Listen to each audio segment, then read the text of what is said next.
and welcome to another helping of Mr H's Hot Pot.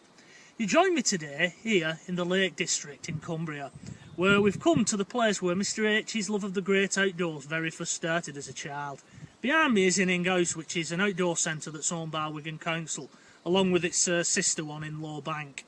And I came here in 1983 and I had a great time, so we're going to take a little look around it now and I'll pass on some of my memories of the place. Now, this building was opened officially in 1983 by Chris Bonington, the famous British mountaineer. But I believe it was purchased by Wigan Council in about the 70s, and thousands of school children have been to this place from Wigan and had the outdoor experience.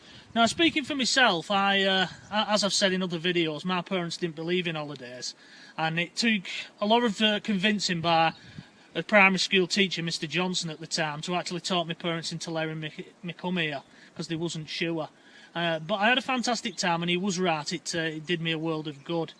Now, when we was here, I was bunked up in Fell, because they've named all the dormitories, or they had back then, after the fells round here: Scarfell Pike, Fell Pike, Fell Pike, Greyfriar Pike. And Fell was in that corner there. And this was the view, if you'll just do a panoramic for me, Mrs H. We woke up to this every morning.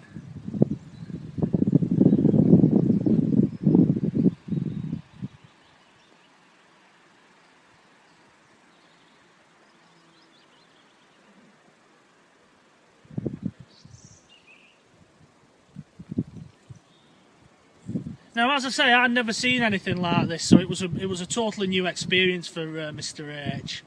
And the sort of activities, it wasn't just the great scenery, we had to do activities as well.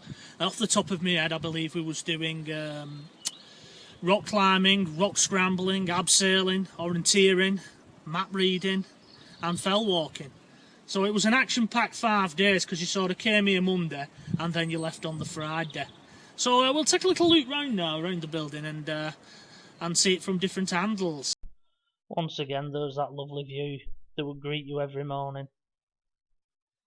Now, there was a bit of a garden to Hinning House, as you can see here, which had some benches and tables in there for when it was a nice day. And that's the front elevation of Hinning House once again. Now, this plaque here that's on the wall that commemorates the opening by Chris Bonington in 1983, I actually remember that as being in the foyer. It just shows you how your memory can play tricks on you. And that's the final view, looking down towards the side, and that would take you around the back.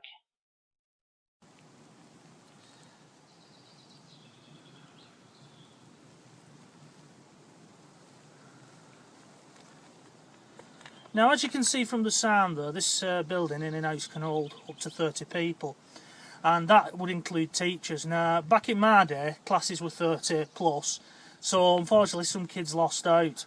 And what they used to do, they used to put all the names in the hat, and the teacher would pull out the names. And it was always strange how the troublemakers never got the names drawn out that hat.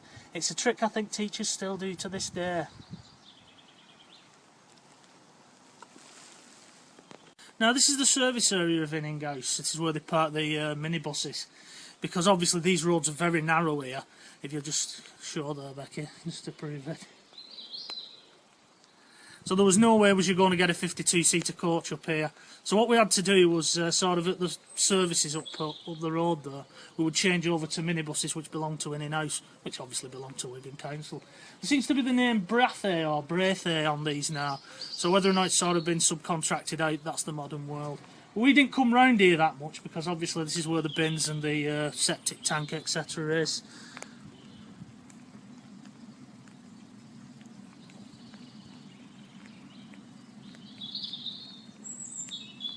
So we'll see what else is round the front. It's all slowly coming back to me now. These sort of places never changed, do they, in donkey's years? Now, one of the first things I remember when we arrived here on the evening, as we just arrived type thing, we was brought out into this little area here where there's seating and that. As I say, the sun seemed to be shining all that week. And the first thing one or two of the kids did, not me, might I add, was they jumped over that stone, they chased the sheep up there. and ended up being confined to dormitory straight away.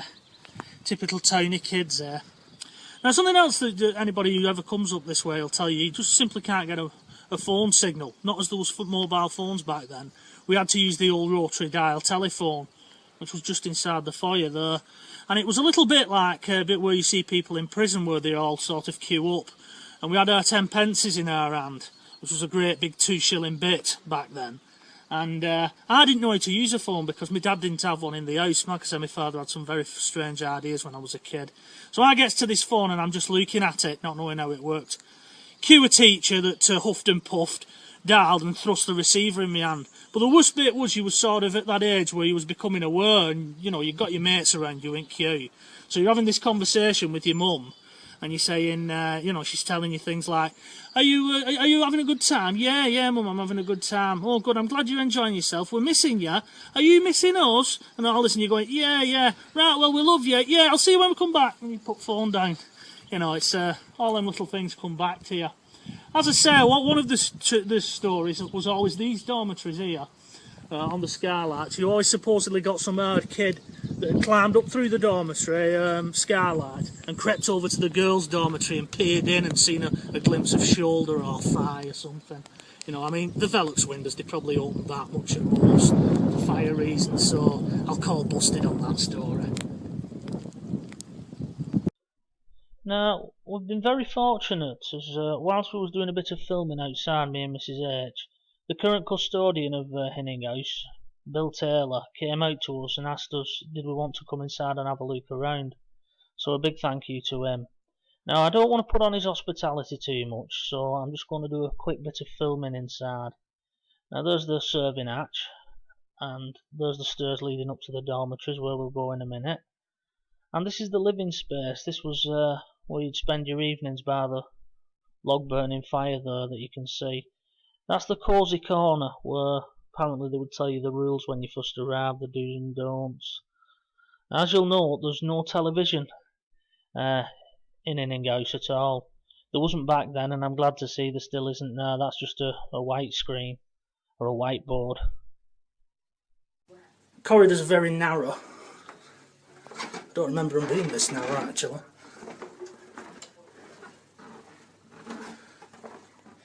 There's Greyfriar, that one was supposedly reputed to be haunted. And here we are at Artefel. Let's go in and have a little look at my old dorm, shall we? Apparently it's being renovated.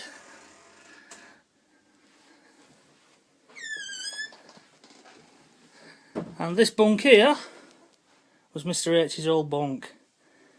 Obviously they weren't these bunk beds. They've obviously refitted it out. But yes, this was my old dormitory. And of course there was always some little story at the back of it. Whichever dorm you was in was supposedly haunted. And this is the inside of those skylights that supposedly the hard kid would always climb up on to the roof from. I'm just about to make my way back downstairs now from the dormitories. And these stairs are a lot steeper than I remember as well.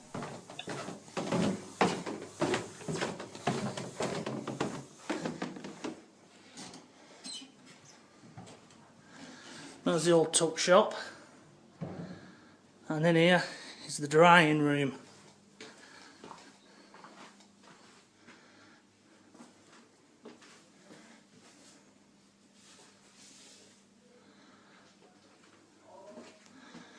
And there's where the phone was located. Obviously it's a more modern version this time.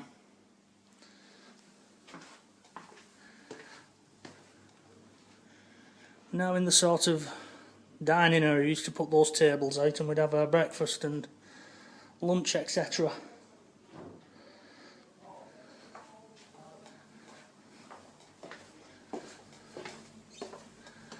And this is the little classroom area.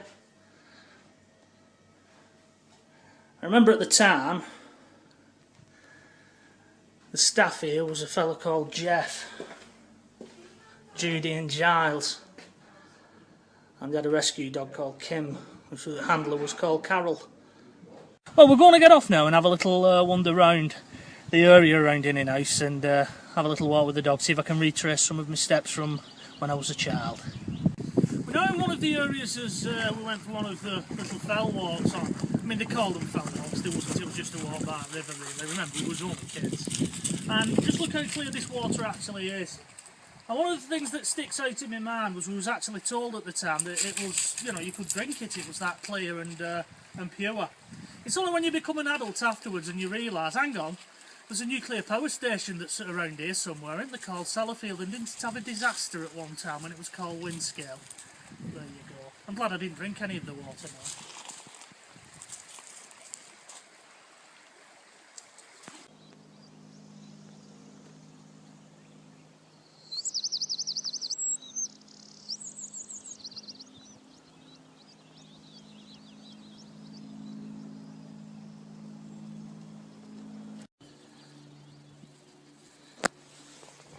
As you could just see, there was Hinning House in the distance. I actually forgot in the 30 or so years since I was last up here properly, just what stunning scenery is around here.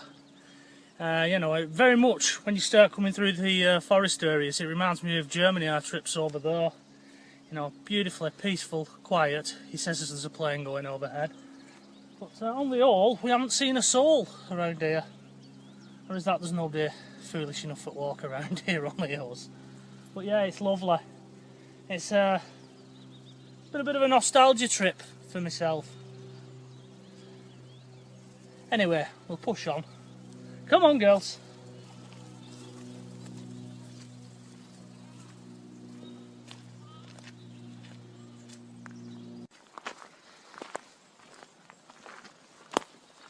Now, I think this may have been one of the rocks that was used for abseiling back then, because there's a little bit of a path leading up to it round there. And as you can see down there, it'd be pretty easy for you to abseil down. And also, there's the evidence of some school children who've been here before us. Like I say, it may be, it may not, but it does look like the sort of thing that would be used for abseiling, so maybe a young Mr H came down there.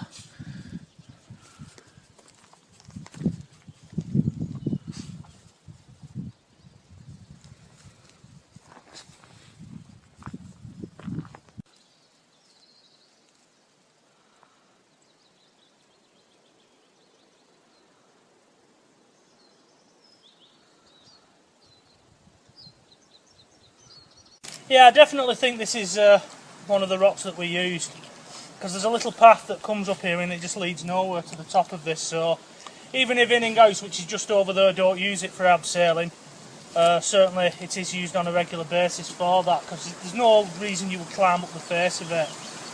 See, Mrs Gallagher, I can still do it if you're watching this.